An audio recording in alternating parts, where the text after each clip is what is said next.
अच्छा sir, the promise land जो किताब आई, और obviously the president of United State Barack Obama, एक सिटिंग प्रेसिडेंट जो बात अगर ऐसे करता है, उस वक्त के जो हालात थे, जो एक्सेस इंफॉर्मेशन की जो एक्सेस है प्रेसिडेंट को, शायद वो दुनिया के बाकी लोगों को नहीं होगी, स्टेट्स को नहीं होगी।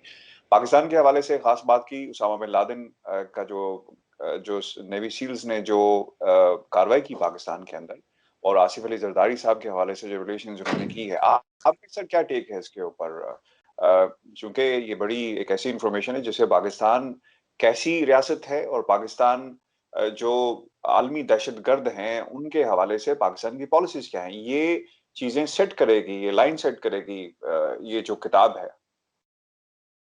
इरफान ने लाइन बिल्कुल सेट कर रही है किताब। तो लाइन की इस किताब के सिर्फ उसामा बिन लादेन से रिलेटेड मंदरजात चैप्टर नहीं, बल्कि पूरी किताब को पढ़ना चाहिए।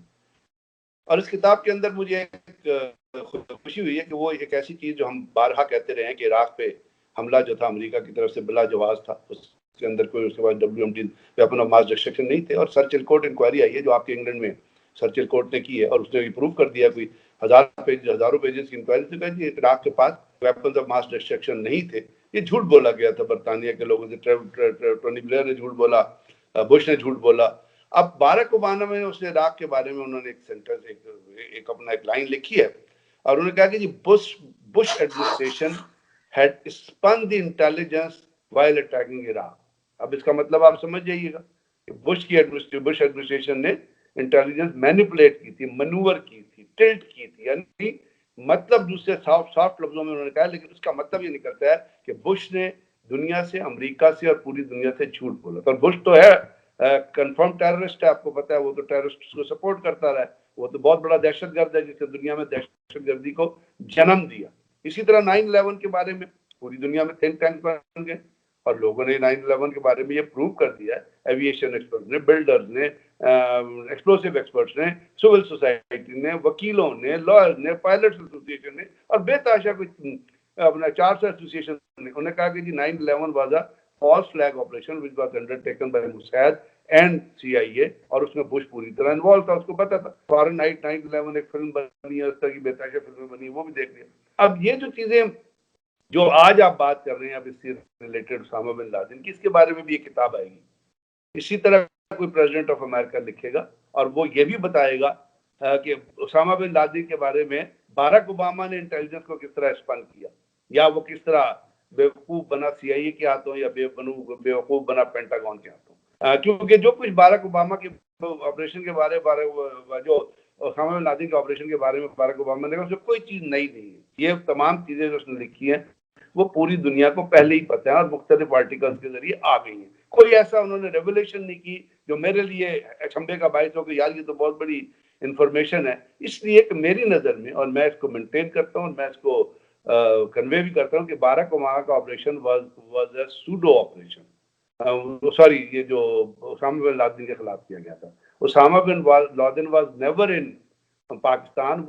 वो मर गया था पहले ही, कि डायलिसिस का पेशेंट। आप डॉक्टर से जाके पूछे कि डायलिसिस का पेशेंट कितना जिंदा रहता है। जर्मन फर्म थी जिसने उसको मशीनें डिलीवर की थी बहुत अर्सा पहले, और मैं आपको बहुत सारे ऐसे टेलीविजन चैनल के क्लिप उठा के कोट कर सकता हूँ जिन्होंने ये कोट किया था कि उसामा बिन लादेन किधर है या बोल रहे।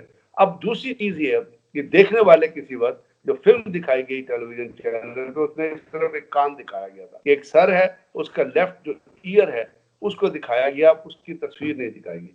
आप किसी वक्त कोई एक्सपर्ट फोरेंसिक एक्सपर्ट जो है उस कान का साइज देख, बाराक ओबामा के बिन लादेन के कान का साइज, इफेक्टिव लीड है, मौसम लीड है, और हमें पता चला उसामा बिन लादेन और उसके कोरियर को कोर्ट किया, जो कि इस कोरियर का नाम भी पहले आ चुका है। अब वो जाता है वहाँ पे और वो उसको उसामा, और एबटाबाद में एक कंपाउंड है और वहाँ पे, और उसके बाद फिर जो प्लानिंग हुई, तो वो तमाम चीजें जो थी वो मेरी नजर में, जब वो आसिफ जरदारी का जिक्र करते हैं और जी वहाँ पे पाकिस्तान का, ये पहले ही आसिफ जरदारी को, even army chief was in knowledge of it. I personally feel, ये मेरा तजिया है कि आर्मी चीफ, क्योंकि आर्मी चीफ जो पाकिस्तान जरा शवाक परवेज कानी had very very very very very close connection with, क्योंकि CIA का एक नेटवर्क जो है यहाँ पे पूरे का पूरा एस्टेब्लिशमेंट थी, जो इसी दहशतगर्दी के जमाने में एक कमांड सेंटर बना हुआ था, जहाँ पे ISI जो CIA के साथ जो अपना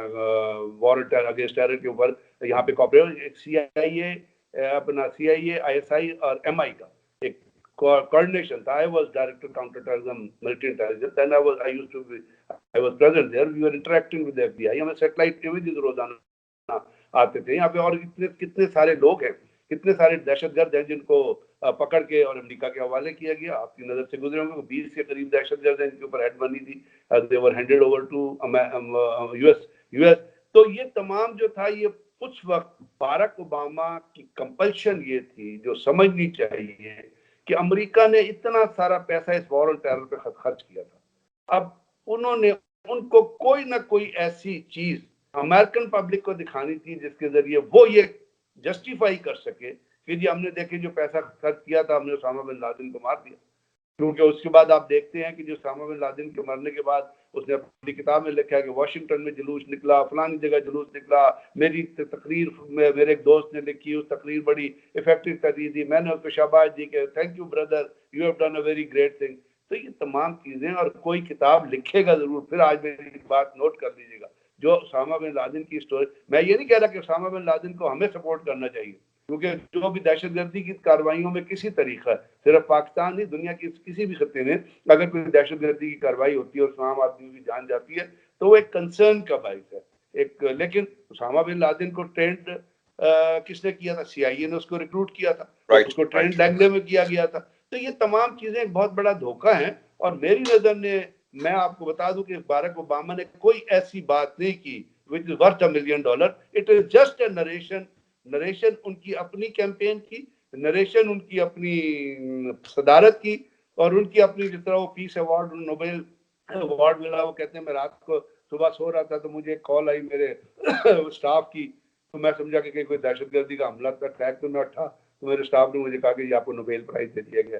सुबह 6 बजे की बात थी, वो उन्होंने ले लिया.